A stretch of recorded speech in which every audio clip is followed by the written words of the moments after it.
in your Hindi class. Today's subject is Hindi literature. Students, Hindi literature में previous class में मैंने आपको पाठ 17 बंद करो तकरार इस पाठ को पढ़ाया था। यह एक कविता थी और यह हमारे पेन पेपर टेस्ट का पहला पाठ था। आज का पाठ है हमारा पाठ 19 घर प्यारा घर। यह हमारे पेन पेपर टेस्ट का दूसरा पाठ है और यह एक कहानी है। और आइए पढ़ते हैं इस कहानी को हम और जानते हैं कि इस कहानी में क्या है। सन 1943 दिसंबर का महीना, कड़ाके की सर्दी। जर्मनी की सेनाएं सोवियत रूस की सेनाओं से एक लंबे अरसे तक जूझती थक चुकी थी, लेकिन अब भी वे मास्को के चारों ओर घेरा डाले हुए थी। लंबे समय तक भीषण युद्ध के बीच मास्को की रक्षा करने के बाद अब सोवियत सैनिकों ने शत्रु पर हमले शुरू कर दिए थे। तो स्टूडेंट्स, यह घटना किस समय की है? 1943 यानी 1943 की, जिस समय कड़ाके की ठंड पड़ती है यानी दिसंबर के महीने की। उस समय जर्मनी की सेनाओं और सोवियत रूस की सेनाओं में बहुत ही भीषण युद्ध हो रहा था। तो रूस के सैनिक मास्को की रक्षा करते हुए जर्मनी की सेनाओं पर हमले शुरू कर देते हैं। मेजर जनरल कातुकोव का टैंक ब्रिगेड दुश्मन के पीछे तेजी से आगे बढ़ रहा था। अचानक टैंकों का आगे बढ़ना रुक गया। जर्मन सेनाओं ने उस पुल को बारूदी सुरंगें बिछाकर उड़ा दिया था, जिसके ऊपर से सोवियत टैंक ब्रिगेड को नदी पार करके आगे बढ़ना था। टैंक चालकों ने अपने टैंकों के इंजन बंद कर दिए। वे सब देख रहे थे कि जर्मन सेनाएं उनसे दूर और दूर होती जा रही थी। रूस के सैनिकों ने दुश्मनों पर हमले शुरू कर दिए थे।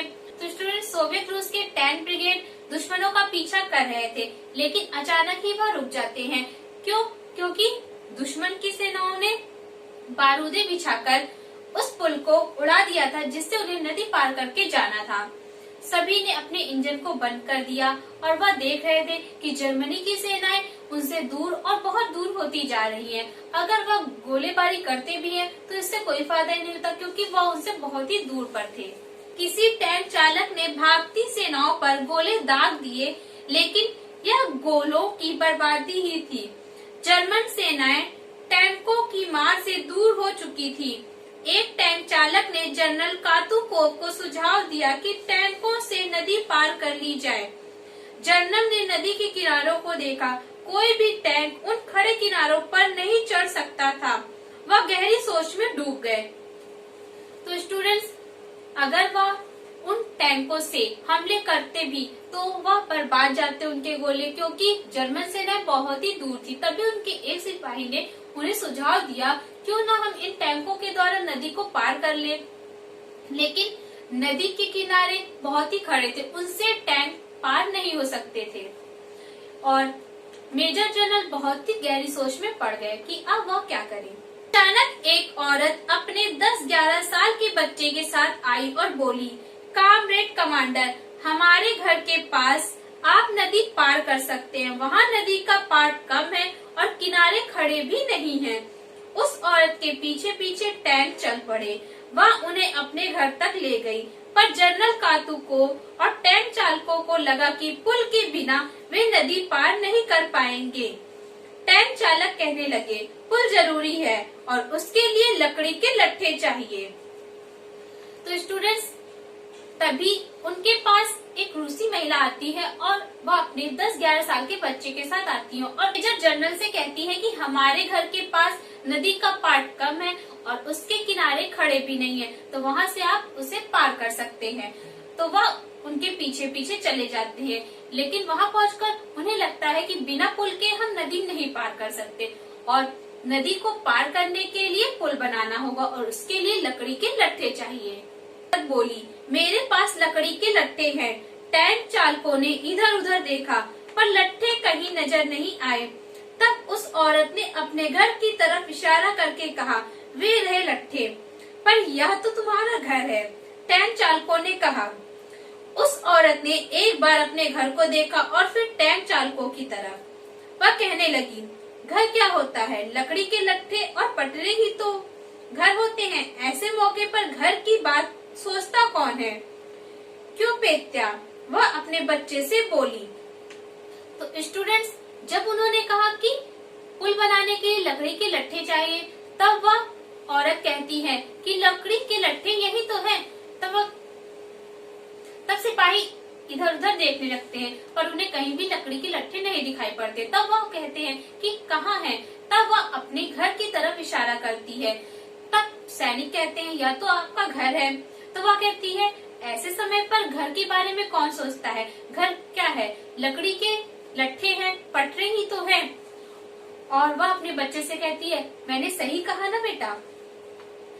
वह बच्चा बोला हाँ मम्मी तुम ठीक कहती हो, यदि हमारा देश बच गया तो घर फिर बन जाएगा। इस समय तो हमें किसी भी कीमत पर देश की रक्षा करनी है। देश रहेगा तो घर फिर बन जाएगा, लेकिन देश नहीं रहने पर यह घर उजड़ जाएगा। पर टैंक चालक झिझक रहे थे। उस औरत ने तब अपने घर को स्वयं नोच डाला और उसकी बल्लियां एक एक करके निकालने लगी। जब वह अपने बच्चे से कहती है क्यों बेटा मैंने सही कहा ना, तब उसका बेटा कहता है हाँ माँ आपने सही कहा, अगर देश रहेगा तो हम फिर से घर बना लेंगे, लेकिन अगर देश ही नहीं रहेगा तो यह जो घर है वह भी उजड़ जाएगा। लेकिन सिपाही फिर भी झिझक रहे थे। तब उस औरत ने स्वयं ही अपने घर को तोड़ दिया और उससे लकड़ी के लट्ठों को अलग कर दिया। जनरल के हार्दिक धन्यवाद के शब्दों के बीच टैंक चालकों ने आनन फानन में घर को गिराकर एक काम चलाऊ पुल बना डाला और दुश्मन का पीछा करते हुए आगे बढ़ गए। उसके बाद पूरा रूस नव निर्माण के कार्य में जुट गया। अंततः युद्ध समाप्त हुआ, सोवियत रूस जीता। लाखों की संख्या में जर्मन सैनिक बंदी बना लिए गए, लेकिन मेजर जनरल कातुकोव उस नारी और बच्चे को भुला ना सके। स्टूडेंट्स, फिर मेजर जनरल उन्हें धन्यवाद देते हुए और उनके सैनिकों ने जल्दी जल्दी पुल बनाया और उससे उन्होंने दुश्मनों का पीछा किया और अंत में युद्ध समाप्त हो गया और पूरा रूस फिर से अपने नव निर्माण में जुट गया। लेकिन मेजर जनरल उस महिला और उस बच्चे को नहीं भूल पाए। आज नदी के किनारे उस जगह पर एक सुंदर मकान खड़ा है। उस पर लिखा हुआ है अलेक्सांद्रा ग्रिगोरिएवना और प्योत्र इवानोविच कुजनेत्सोव को देशभक्ति पूर्ण युद्ध में उनके त्याग और वीरता पूर्ण कार्य के लिए समर्पित। तो स्टूडेंट्स, उस नदी के किनारे आज भी एक बहुत ही सुंदर मकान बना हुआ और उस पर यह वाक्य लिखा गया है कि यह उनके देशभक्ति पूर्ण और वीरता पूर्ण कार्य के लिए समर्पित है। यानी रूसी सेनाओं ने उनके लिए एक मकान बनवाया और वहाँ पर इस वाक्य को लिखवाया। तो स्टूडेंट्स, यह थी कहानी। आई होप आपको समझ में आ गई होगी कि किस प्रकार रूसी महिला ने अपने देश के लिए अपने घर को भी न्यौछावर कर दिया। हमारे लिए हमारा देश सबसे आगे होना चाहिए, उसके बाद ही अन्य चीजें होनी चाहिए। अगर हमारा देश रहेगा तभी हम रहेंगे। तो स्टूडेंट्स, यह एक देशभक्ति की कहानी है। आई होप आपको यह समझ में आ गई होगी। तो स्टूडेंट्स, पाठ को पढ़ने के बाद अब आते हैं हम क्लास वर्क पर।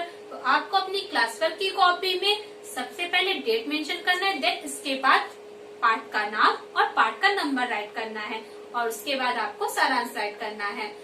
पाठ 19 घर प्यारा घर, और इसका सारांश है आपका यह पाठ एक ऐतिहासिक प्रसंग है जिसमें सोवियत रूस की एक घटना वर्णित है। प्रस्तुत पाठ का मूल भाव है घर से बड़ा देश और देशभक्ति की भावना है। आओ पढ़ें किस प्रकार एक रूसी महिला और उसके बच्चे ने देश की खातिर अपना घर तोड़ डाला। यह है आपका सारांश। इसे आपको अपनी क्लास वर्क की कॉपी में neat and clean hand writing में राइट करना है। तो स्टूडेंट, सारांश को राइट करने के बाद आपको नेक्स्ट पेज पर राइट करना है कठिन शब्दार्थ, और आपकी बुक में जो शब्दार्थ दिए गए उन्हें ही आपको अपनी क्लास वर्क की कॉपी में राइट करना है।